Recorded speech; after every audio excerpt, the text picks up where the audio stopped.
The first time I saw it, I was certain it was a next-generation fighter jet made in the U.S., the ultimate explanation for so many UFO sightings. But as the facts unfolded, the story became far stranger. It wasn't a plane, not a drone. It was something small, just a bit larger than a basketball, yet capable of feats that defy logic. Remember Bob Lazar?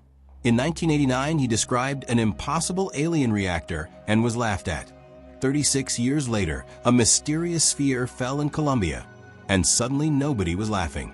The object showed no signs of advanced AI or fakery. Astonishingly, it had been flying or levitating before it came down. How do we explain that?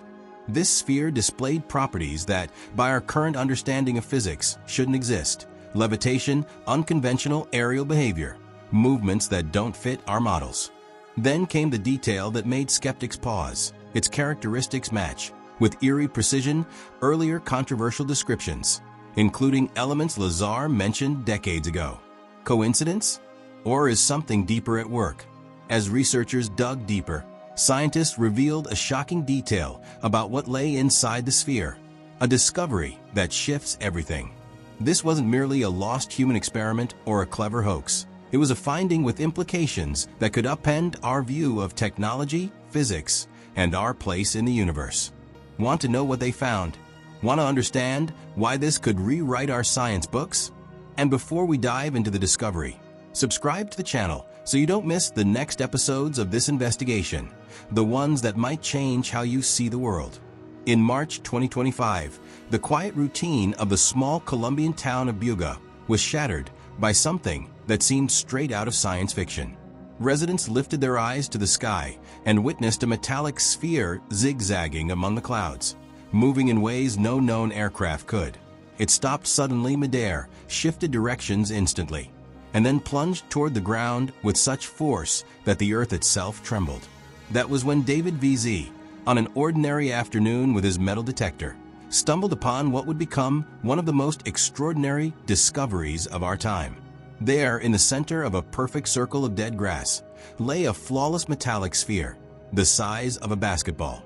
At first glance, it could have been mistaken for space debris, but the moment David tried to lift it, he knew something was wrong. The object weighed just over 2 kilograms, and weeks later, it mysteriously weighed more than 10.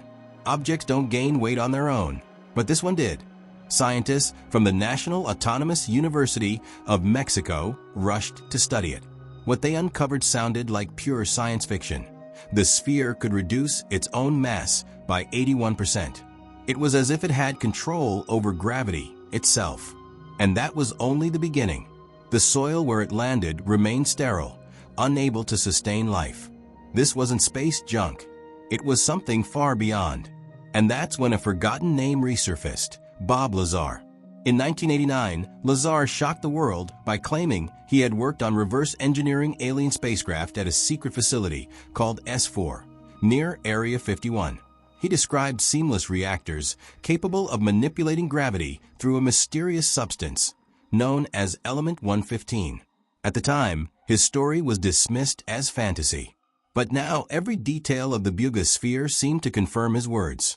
Scans revealed a central core surrounded by smaller spheres arranged in a perfect geometric pattern, exactly as Lazar had described. X-rays showed a network of thin filaments resembling fiber optics, though far more advanced, possibly even quantum communication lines. And the most astonishing part, the sphere's surface healed itself. Scratches faded away as if the metal were alive. It was then that Dr. Elena Vasquez made the most chilling discovery. In isotopic analysis, she found a mathematical sequence hidden in the very fabric of the material, prime numbers, a message, and that message pointed to coordinates, not on Earth, but in space 37 light-years away, in the Reticulum constellation, the same place Bob Lazar had mentioned decades earlier. Zeta Reticuli. Coincidence? Or undeniable proof that we are not alone? And if this revelation has already stunned you, leave your like so more people can discover this story with you. But this was just the beginning. Similar orbs began appearing worldwide, spotted by airline pilots, captured by military drones, even seen hovering over conflict zones. always seamless, indestructible, and strategically placed. And the haunting question remains, are they simply observers? Are they studying us? Or preparing us for something far greater? One thing is certain, the Bugosphere is not just an object. It's a chilling reminder that what we once dismissed as science fiction may have always been closer to the truth than we ever imagined. What if we aren't alone? And worse, what if we're being observed by intelligences whose capabilities far exceed ours? The geopolitical fallout of such a reality would be staggering. Imagine the nation that first deciphers or reverse engineers this technology, a power able to reshape borders, economies, and alliances overnight. It's no stretch to think this may explain why governments, once skeptical, have become more open about UFO encounters. Could they be preparing the public for truths that can no longer be concealed? Now, add a chilling layer to the puzzle. The atomic structure of a mysterious orb appears to contain a code, coordinates pointing to Zeta Reticuli, the very star system Bob Lazar named in 1989.